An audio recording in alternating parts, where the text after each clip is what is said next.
اعوذ باللہ من الشیطان الرجیم بسم اللہ الرحمن الرحیم الحمد للہ رب العالمین الصلاۃ والسلام علی محمد وعلی آلہ وسلم۔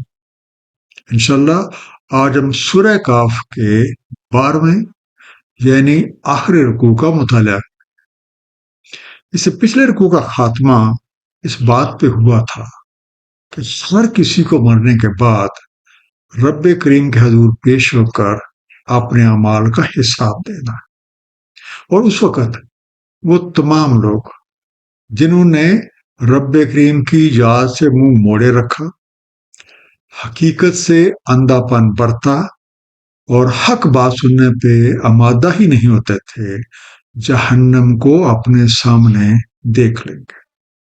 آئیے مطالعہ قرآن کا آغاز اس دعا کے ساتھ کرتے ہیں کہ اللہ تعالی ہم سب کو نبی کریم صلی اللہ علیہ وآلہ وسلم کے طفیل قرآن کریم کا صحیح مفہوم عطا فرمائے۔ سورہ کاف رکوع نمبر 12، جو کہ آیات 102 سے 110 تک ہے۔ بسم اللہ الرحمن الرحیم۔ اب حسب الذین کفروا ان یتخذوا عبادی من دونی اولیاء، تو کیا حساب لگاتے ہیں کافر کہ وہ بنا لیں گے میرے بندوں کو میری بجائے اپنا دوست؟ انا اعتدنا جہنم للکافرین نزلا، بے شک ہم نے تیار کر رکھی ہے جہنم کافروں کے لیے مہمانی۔ اعتدنا، اس کا مادہ عتد عین تے دال، مہیا کر رکھی ہے، ترتیب دے رکھی ہے، پریپیئرڈ، میڈ ریڈی۔ تو کیا حق کا انکار کرنے والوں نے یہ سمجھ رکھا ہے کہ وہ اللہ تعالیٰ کو چھوڑ کے اس کے بندوں کو اپنا کارساز بنا لیں گے اور وہ ان کے کسی کام آ سکیں گے؟ اس طرح کے عقائد رکھنے والوں کو مہمانی یعنی خطر توازے کے لیے جہنم تیار کر دی گئی ہے۔ اس طرح کی مہمانی کی ایک جھلک ہمیں سورہ واقعہ آیت نمبر 93 میں بھی ملتی ہے۔ ترجمہ تو اس کی مہمانی کھولتے پانی سے ہے۔ قُلْ هَلْ نُنَبِّئُكُم بِالْأَخْسَرِينَ أَعْمَالًا، کہہ دیں کہ ہم بتلائیں تمہیں کون سب سے زیادہ خسارے میں ہے بلحاظ اعمال؟ الَّذِينَ ضَلَّ سَعْيُهُمْ فِي الْحَيَاةِ الدُّنْيَا، وہ بھٹکی رہی جن کی کوشش حیات دنیا میں۔ وَهُمْ يَحْسَبُونَ أَنَّهُمْ يُحْسِنُونَ صُنْعًا، اور وہ حساب لگاتے رہے کہ وہ خوب کاریگری کر رہے ہیں۔ صنعا صنع سے بنا، صاد نون عین، صنعی صنعت، کاریگری کرنا، اچھی چیزیں بنانا، کرافٹنگ۔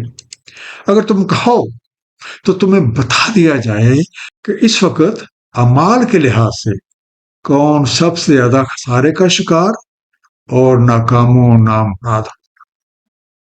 یہ وہ لوگ ہیں جنہوں نے دنیا کے اصول کو ہی سب کچھ سمجھا اور اس کی خاطر جائز اور ناجائز کی پرواہ ہی نہ کی اور راہ راست سے دور ہوتے گئے۔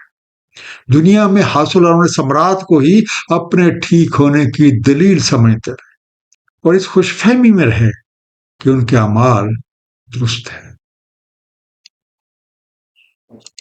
اولئک الذین کفروا بآیات ربہم ولقائہ، یہی ہیں جنہوں نے کفر کیا اپنے رب کی نشانیوں کے ساتھ اور اس سے ملاقات کا۔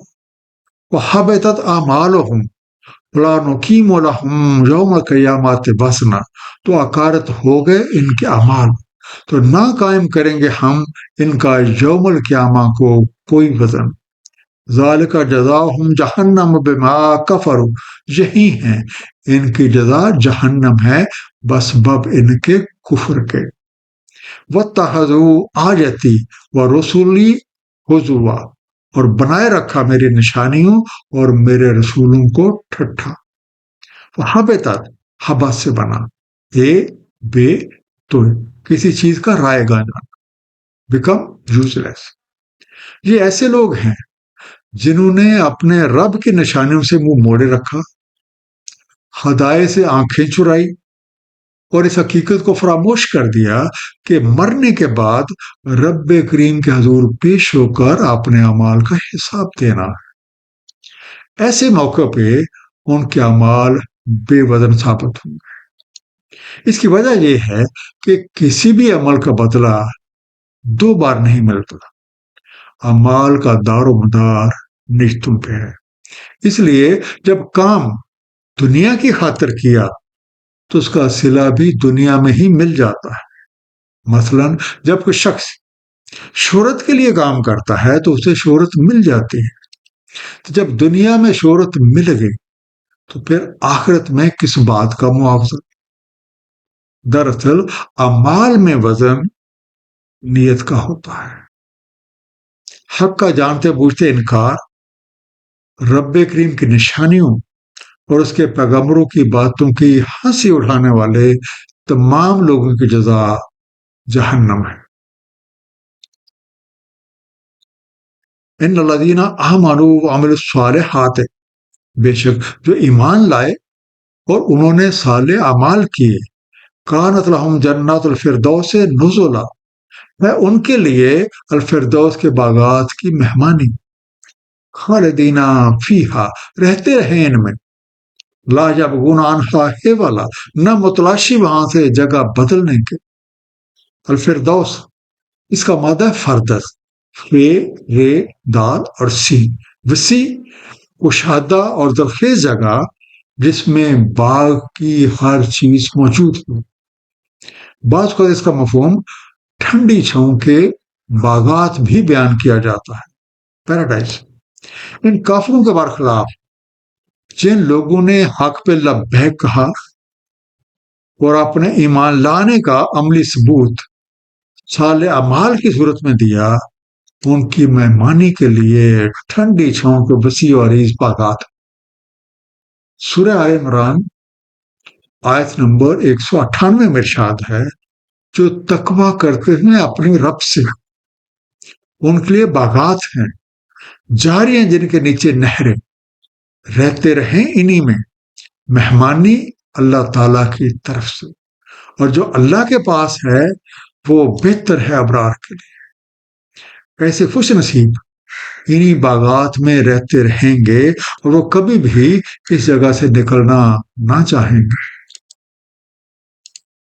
قل لو کان البحر مدادا لکلمات ربی، کہہ دیں اگر وہ بحر روشنائی میرے رب کے کلمات کے لیے، لنفذ البحر قبل ان تنفذ کلمات ربی، ضرور ختم ہو جائے بحر قبل اس کے کہ ختم ہوں کلمات میرے رب کے۔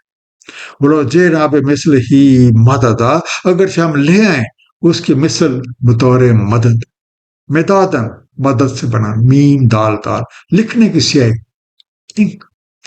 رب کریم کے کلمات کا مجموعہ قرآن کریم ہے۔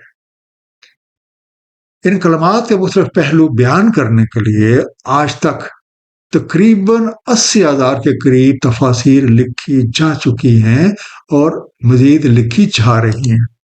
اس کے باوجود اب بھی اس میں بہت سے پہلو وضاحت طلب ہیں اور ان پہ مزید کام کرنے کی ضرورت ہے۔ ابھی بھی لا تعداد حقائق ہماری نگاہوں سے پوشیدہ ہیں جن پہ آنے والے وقتوں میں پردہ اٹھے گا۔ سورہ لقمان آیت نمبر 27 میں ارشاد ہے، زمین میں جتنے درخت ہیں اگر سب کے سب قلم بن جائیں، اور سمندر جسے ساتھ مزید سمندر روشنائی مہیا کریں، تب بھی اللہ کی باتیں ختم نہیں ہوں گی۔ بے شک اللہ تعالیٰ زبردست حکمت والا ہے۔ ان کلمات کی حقیقت کو مکمل طور پہ جاننا انسان کے بس کی بات ہی نہیں، یہ تو رب کریم ہی جانتے ہیں اور انہی کے پاس اس کا مکمل علم ہے۔ ہمارے ذمہ مقدور بھر کوشش کرنا ہے، تو رب کریم جس کو چاہیں اور جس قدر چاہیں نواز دیں۔ قل انما انا بشر مثلکم، کہہ دیں میں بھی بشر ہوں تمہاری مثل، یوحا الی انما الہکم الہ واحد، وہی کی جاتی ہے مجھ کو کہ تمہارا الہ تو صرف الہ واحد ہے۔ فمن کان یرجو لقاء ربہ، سو جو کوئی امیدوار ہے ملاقات کا اپنے رب سے، وَلْيَعْمَلْ عَمَلًا صَالِحًا وَلَا يُشْرِكْ بِعِبَادَةِ رَبِّهِ أَحَدًا، تو چاہیے کہ اعمال صالح کرے اور نہ شریک کرے اپنے رب کی بندگی میں کسی کو بھی۔ یرجو رجو سے بنا، رے جیم واو، امید یا توقع رکھے ہوئے، ہوپ فل۔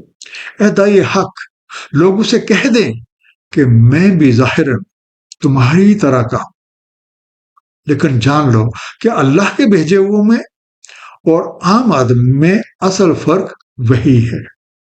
اس وحی کے مطابق کامیابی کا نسخہ یہ ہے کہ ہم اپنی زندگیوں کو اس وحی یعنی قرآن کریم کے مطابق سنوار لیں، جس میں اللہ تعالیٰ کا یہ پیغام ہے۔ نمبر 1، اللہ تعالیٰ وحدہ لا شریک ہی ہم سب کا الہ ہے۔ نمبر 2، ہم سب کو اپنے رب کریم سے ملاقات کا یقین رکھنا ہے۔ موجودہ دور زندگی کے خاتمے پہ ہم سب کو اسی کے حضور حاصل ہو کے اپنے اعمال کا حساب دینا۔ نمبر 3، اس ایمان اور یقین کا ثبوت اعمال صالح انجام دینا۔ نمبر 4، کسی کو بھی اپنے رب کی بندگی میں شریک نہیں ٹھہرانا۔ اللہ تعالیٰ ہم سب کو ان باتوں پہ عمل کی توفیق عنایت فرمائے۔ ایک مختصر خلاصہ اس آخری رکوع کا، جانتے بوجھتے حق کا انکار اللہ تعالیٰ کی نشانیوں اور اس کے رسولوں کی ہنسی اڑانے کا انجام جہنم ہے۔ دنیا داری کے اصول کی خاطر کیے جانے والے اعمال کا نتیجہ دنیا میں ہی مل جاتا ہے، اس لیے ایسے تمام اعمال آخرت میں بے وزن ثابت ہوتے ہیں، کیونکہ کسی بھی کام کا معاوضہ 2 بار نہیں۔ جبکہ وہ لوگ جو سچے دل سے پیغام حق کو قبول کرتے ہیں اور اعمال صالح انجام دیتے ہیں تو ان کا انجام بہت خوب ہے۔ ان کی مہمانی وسیع و عریض باغات میں کی جاتی ہے، یہ وہیں رہتے ہیں اور کبھی بھی اس جگہ کو بدلنا نہیں چاہتے۔ رب کریم کے کلمات کا مکمل احاطہ کرنا انسانی بات سے باہر ہے۔ ہمارے ذمے مقدور بھر ان کو سمجھنا اور عمل کرنا ہے۔ ان کلمات کا پیغام یہ ہے کہ اللہ تعالیٰ وحدہ لا شریک ہی ہم سب کا الہ ہے۔ ہم سب کو رب کریم سے ملاقات کا یقین رکھنا اور اپنے ایمان اور یقین کا ثبوت اعمال صالح سے دینا ہے، اور کسی کو بھی اپنے رب کی بندگی میں شریک نہیں کرنا۔ اللہ تعالیٰ ہم سب کو قرآن کریم کو صحیح طور پہ سمجھنے اور اس پہ نبی پاک صلی اللہ علیہ وآلہ وسلم کی سنت مبارکہ کے مطابق عمل کرنے کی توفیق عنایت فرمائے۔ صدق اللہ العلی العظیم، صلی اللہ تعالی علی حبیبہ محمد وآلہ وسلم۔